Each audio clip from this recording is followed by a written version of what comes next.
like there I observe beforehand and I don't need to stop. Hi guys, welcome back to the channel. In the last video we talked about how to approach a stop sign in a manual car.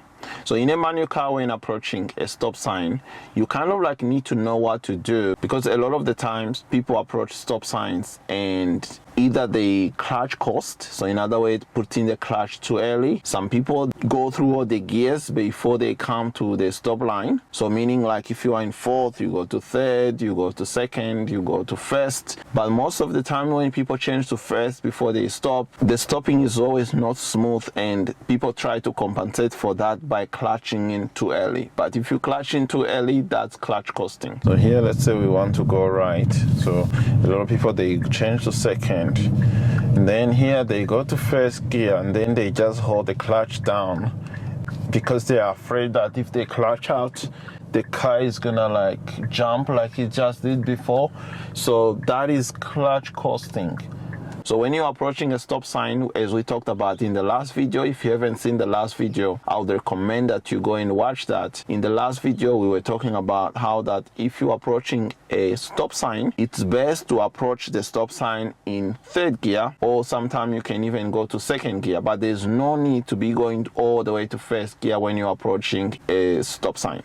Now, when you're approaching a giveaway sign, which is what we're going to talk about in today's video, I'm going to give you maybe 2 examples. If you approach a giveaway sign is a bit different to a stop sign. You don't need to come to a complete stop if you can see properly and if there are no cars coming.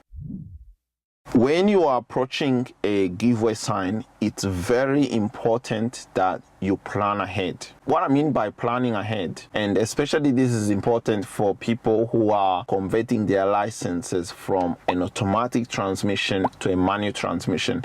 A lot of people, they struggle with observations, scanning the intersection ahead of time, because a lot of automatic drivers, they are used to like scanning the intersection like just last minute. When you're driving a manual car, you need to be scanning an intersection nice and early. Even automatic drivers are supposed to be scanning the intersection ahead of time, but a lot of them usually don't do it. But when you're approaching a giveaway sign in a manual car and you're not scanning ahead, that's gonna be a problem, because you're preparing your brain to know which gear you should be in. So you need to scan the intersection ahead of time before you get there. So I'm gonna give you an example in a second. And then when you get there, you've already selected second gear, there are no cars coming, you can just keep going through. But if you don't scan the intersection ahead of time, what's gonna end up happening? You're gonna brake really hard, and because you don't know what's going on, you're gonna slow the vehicle down too much to a point whereby it's gonna stall.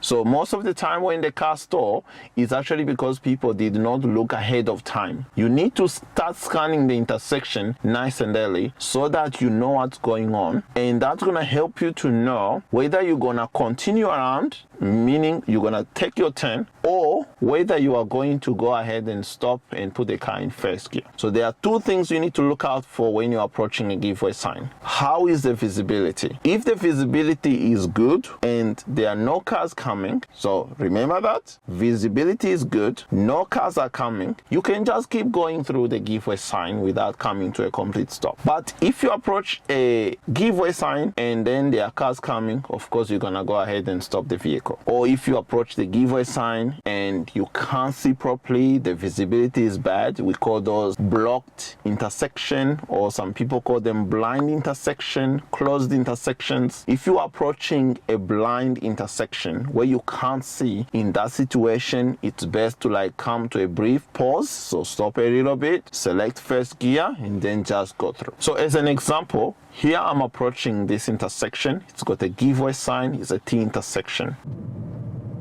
Gonna put on my indicator nice and early so that I don't even have to think about it when I get too close to the intersection. And then now I'm gonna focus on slowing down the vehicle, but I'm also gonna start scanning ahead of time. I'm gonna change to second gear, and then scanning ahead of time, no cars are coming, I can just keep going through without having to come to a complete stop.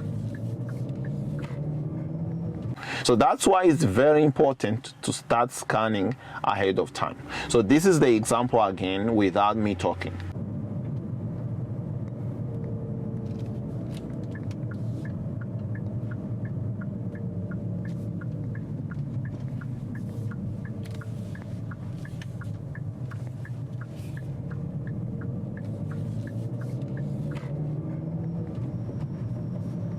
Now in this second example, I'm approaching a giveaway sign again. Same as before, I'm gonna plan ahead, I'm gonna check my mirrors, I'm gonna indicate, I'm gonna be in second gear when I'm approaching. As I come close to the intersection, there is a car parked on the side which is blocking my view. And also there's another car approaching as well to the right hand side. That's an indication to me that I'm gonna need to be in first gear. But I've already prepared, I've already looked ahead, because there's a car parked on the side which is blocking my view. That's a blind intersection. Anytime I'm approaching a blind intersection, I already know I need to be in first gear. A lot of people think this is too complicated, but you need to learn some of these tricks because they actually help you to learn the basics of driving a manual. So it's not like a magic when you see people like approaching an intersection and they are nice and quick and they're smooth. It's actually because they are looking for some of these cues. For example, you come into the intersection, you're scanning the intersection ahead of time, you see there's a car blocking the intersection. To me, that's already a cue that I'm going to be using first gear. It's not going to come to me as a surprise. Or I'm approaching another intersection and there is no cars parked. I can see properly. There's no one on the right, no one on the left. To me, that's already a sign that I need to just keep going through if I'm in second gear. But if I'm not in second gear, let's say I'm in third gear, then I probably going to need to change to second gear right in the middle of the turn, which usually doesn't really end well. So just to summarize this video, remember, if you're approaching a giveaway sign and you have good visibility and there are no cars coming, you can just keep going through in second gear. But if you're approaching a giveaway sign and there is maybe cars blocking the intersection, trees, or maybe there are other cars approaching, you're gonna need to kind of like come to a brief stop and change to first gear. Sometimes you can actually even change to first gear while the car is moving as well in that situation. But you just need to make sure that your speed is nice and slow.